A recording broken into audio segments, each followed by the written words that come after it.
ಅಣ್ಣ ಸ್ವಲ್ಪ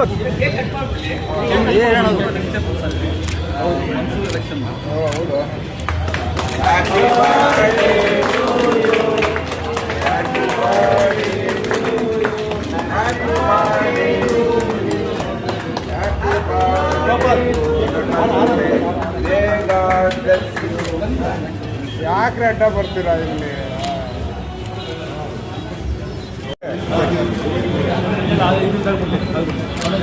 sir sir sir sir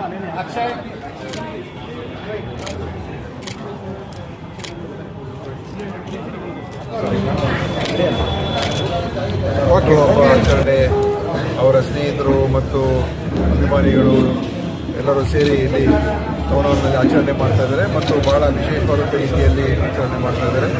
ರಕ್ತದಾನ ಶಿಬಿರ ಮತ್ತು ಬೇರೆ ಬೇರೆ ಸಾಮಾಜಿಕ ಕಳಕಳಿ ಇರುವಂಥ ಕಾರ್ಯಕ್ರಮಗಳನ್ನು ಹಮ್ಮಿಕೊಂಡು ಒಂದು ವಿಭಿನ್ನವಾದಂಥ ರೀತಿಯಲ್ಲಿ ಅವರ ಹುಟ್ಟುಹಬ್ಬನ ಆಚರಣೆ ಮಾಡ್ತಾ ಇದ್ದಾರೆ. ನಟರಾಜ್ ಗೌಡರು ಒಬ್ಬ ಒಳ್ಳೆಯ ಸಮಾಜ ಸೇವಕ ಮತ್ತು ಬುದ್ಧಿಜೀವಿ, ವಿದ್ಯಾವಂತ ಮತ್ತು ಸ್ವಯಂ ಅವರ ಒಂದು ಶಕ್ತಿಯಿಂದ ಮೇಲೆ ಬಂದಿದ್ದಾರೆ.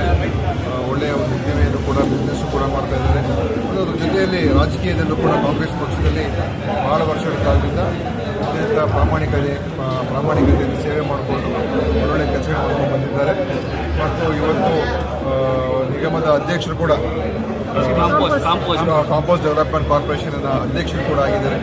ಅದರಿಂದ ಇನ್ನೂ ಹೆಚ್ಚು ಅವರ ಬದುಕಿನಲ್ಲಿ ಅವರ ಒಳ್ಳೆತನ ಇದೆ ಮತ್ತು ಪ್ರಾಮಾಣಿಕತೆ ಇದೆ. ಅದನ್ನು ನೋಡಿಕೊಂಡು ಖಂಡಿತ ಮುಂದಿನ ದಿವಸಗಳಲ್ಲಿ ಇನ್ನೂ ಹೆಚ್ಚು ಅವಕಾಶಗಳು ಸಿಗಲಿ ಅಂತ ಹಾರೈಸುವಲ್ಲಿ ನಾನು ಕೂಡ ಒಬ್ಬ. ಮತ್ತು ಅವ್ರ ಬಗ್ಗೆ ನನಗೆ ಒಳ್ಳೆಯ ಮೊದಲು ಬಹಳ ದಶಕಗಳಿಂದ ನನ್ನ ಜೊತೆಯಲ್ಲಿ ಅವರು ಕೆಲಸ ಮಾಡ್ಕೊಂಡು ಬಂದಿದ್ದಾರೆ. ಅದರಿಂದ ಅವ್ರು ಒಳ್ಳೆಯದಾಗಲಿ.